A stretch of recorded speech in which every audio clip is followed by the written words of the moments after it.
Hey everybody, on here, and I'm sorry I had everything in place and then I went to hit the record button and everything kind of got a little out of place there.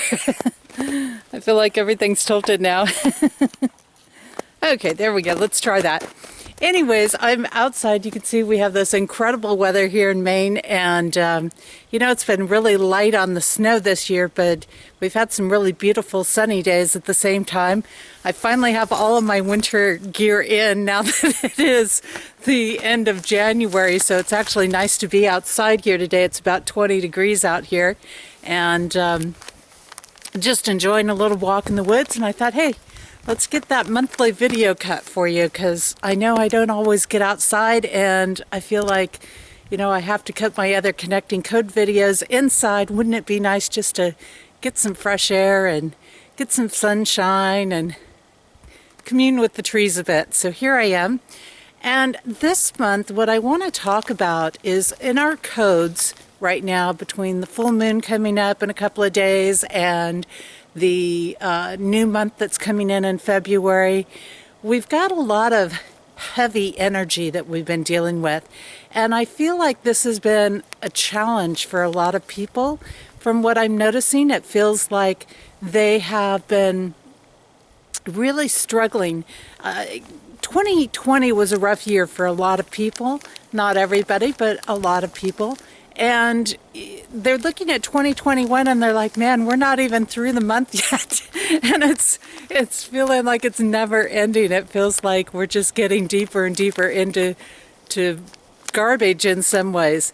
And so I really wanted to address that this month, because there are pieces that can help us when we get this heaviness. And when things are heavy, what is really happening in the realm of codes is that we are looking at things from the aspect, I don't know if I want to say looking at, but we are experiencing things in a way that is very third dimensional. We're experiencing things from an aspect where we feel a bit worn down or a bit beat up by the world, by the material aspects of the world. Certainly our spirit is not necessarily doing that, but when we get this heavy energy in on our physical life, and it feels like it's getting harder and harder to do things, and there's more and more restrictions coming on us, then it really starts to create an aspect of where it feels like our spirit is getting down. We feel like we're losing that motivation, and it's really our human self that is losing that motivation. It's really our human self that is feeling the struggle in it. But one of the tools that we can use when life gets heavy is to use the aspect of personal accountability. And I know I've talked a lot about that, but when we are personally accountable, what we are doing is we are learning from our past, we're taking the lessons of our previous experiences, and we're using that wisdom to get past the challenges. And in essence, what it is doing is allowing us to find a sort of peace and a stillness in the midst of the turbulence, in the midst of the turmoil that's going on. And I think that really is very important with the way that our world is right now, because we look at all this turmoil that's happening in the world, and it's not that we're always going to be able to stop the turmoil in our life, because there's so many things that impact it, whether that is the place that we're living, or whether that is the people we surround ourselves with, or just the choices that are being made in the world, the things that are happening in the world. And so when we consider those pieces, then we open up and we can realize that, okay, if I can't change my outer influences, if I can't change my external circumstances for whatever reason that may be, and sometimes we're doing it because we just believe we can't do it and we're staying in something. Sometimes we're doing it because we really have to wait something out. Sometimes it's, it's like a storm that comes in. You can't always predict when the storm is going to come in, and you can't always control the amount of damage that the storm does, no matter what you do. But the one thing that you can do is start to find that stillness within you. You can become the peace, the calm. And, in these days, even the most aware people that I know of are waving in and out. They can see the beauty, they can see the blessings and everything, but they're still waving in and out a bit. And this is where we have to kind of look at what our opportunities are and restrictions and being restricted, because when restrictions come up in our restrictions and being restricted comes up in our life, no matter what that's coming from, whether that's a person or a situation or world affairs or whatever it is, that we go into normally like a fight or flight situation. Either we try to escape it and not deal with it, or we try to fight it all the way. And I believe that there's kind of this happy medium that ties into everything, because that kind of comes down to our relationships and the people that we're surrounding ourselves with. And it comes into an aspect where relationships become very, very important, because one of the things about restriction is that it is designed to break the positive relationships in our life. It's a distortion. It's a distortion of stillness. And sometimes we do need to be still. Sometimes we do need to be in observation. Sometimes we need to be patient and just watch and wait things out a little bit. But that can be very hard, because our human self wants to see things. It wants to see everything that's happening. It wants proof of things. And proof doesn't always come. The real proof comes in tuning into yourself and seeing, what are you feeling inside? Are you feeling that peace, or are you feeling the turmoil that's going on? Also, when we go into restriction, the opportunity that it has is it has the opportunity to allow us to build positive relationships that we wouldn't have built otherwise without the restriction. We start to find the people, or search out the people who can support us, who see things the way that we see them, who can be an asset to us, who will help us out, who maybe even has different strengths than we have, but they are an asset to us and we are an asset to them. And this is where real relationships come from. This is where real love starts to open up and real compassion starts to open up. Again, do we have to have this to make it happen? No, but unfortunately, living in a 3D world, a lot of times it does take something kind of dramatic to get us to come into that space of love and compassion, to come into that space of positive relationships. And when we are operating in a space of being restricted, what is going on in that energy is that when somebody is being restricted, it's really a deliberate attempt to block our ability to think clearly. It's an attempt to try to spiral us into past mistakes, where we just keep repeating past patterns over and over again. So the person that's doing the restricting is oftentimes unable to learn from their past, so they just keep repeating the past patterns, and they try to then find some sense of control by restricting other people in that sense. And we see this in abusive relationships. We see this in situations with a lot of corporate control, for example, work environments that have a lot of corporate regulations on them, things like this. And so, here again, it's very interesting, but it also offers us an opportunity, because when we are restricted, we really don't have anything that we can do except for observe, except for to understand the microcosm and the macrocosm in things, which is pretty powerful when you start to see that interaction and everything and realize, I could be sitting in a room with nothing in it and be powerfully influencing everything in the outer world because of this connection, because of this relationship that I have with all of life, that I don't have to be standing next to a tree, hugging it, to have an impact on it. So I think this is a really powerful piece because it's really about learning and understanding. And when we become restricted, in some ways I've come to learn this as a gift to say, look, you're going through the same old patterns over and over again. What are you going to do different? What are you going to do to change things so that you can have a more favorable, enjoyable future for yourself and for other people around you as well? Because, right, if I'm having an enjoyable future, then certainly I can be an asset to helping other people have a more enjoyable future. So in these heavy times, I think it's really about holding each other up. I think it's really about honoring the stillness and choosing and being aware of when to be still and when to act, and making use of that time in wise ways, letting it expand our knowledge instead of break it down.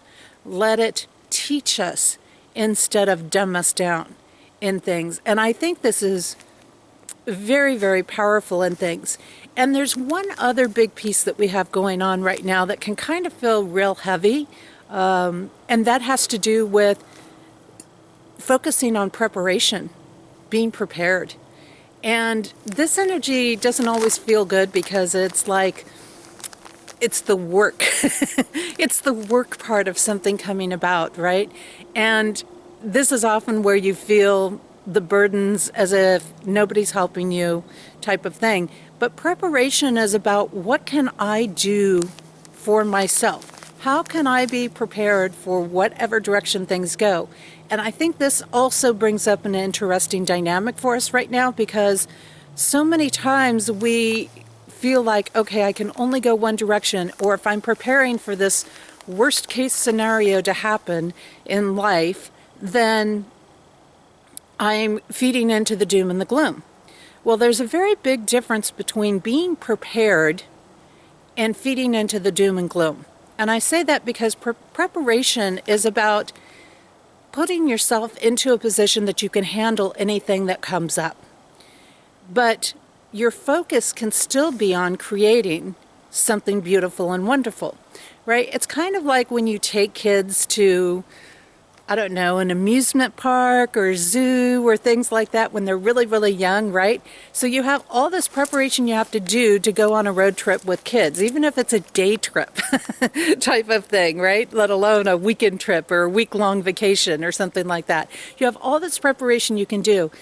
And if you pack in maybe a little bit more than what you need, if you pack in, you know, a little bit extra along the way, then you're ready for whatever comes up, right? And in some ways that can actually ease the tensions, that can actually pull you out of getting into the harder, less fun situations. Because if you're prepared, it's kind of like laying the ground for it not to happen in a way. Again, the key is, can you prepare without remaining in that space? Can you be aware of what is happening without getting lost in what is happening? And I think this is so important because we need to realize that, you know, we don't always see what a great thing that we're creating. Our eyes can't always see it when we're doing the work, when we're making the preparations for things. And, you know, that's so true in the world, but people tend to get really discouraged when they are not seeing things with their eyes. And you know, really this is just such a call to come back into ourselves, stop listening to everybody else, and really know what is happening, right? Really know it. I mean, when you're preparing for a trip, right, you can't see that trip unfolded already. You can't see the actions already in motion because you're not there yet. Okay?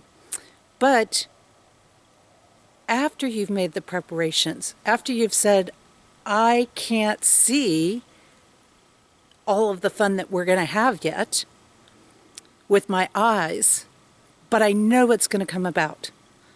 I know it's happening, because I'm taking all the steps that allow it to happen. And I think that that's really one of the key things about preparation that we forget about, is that preparation isn't about just doom and gloom things. It's about opening possibilities for really amazing things to have happen in our life.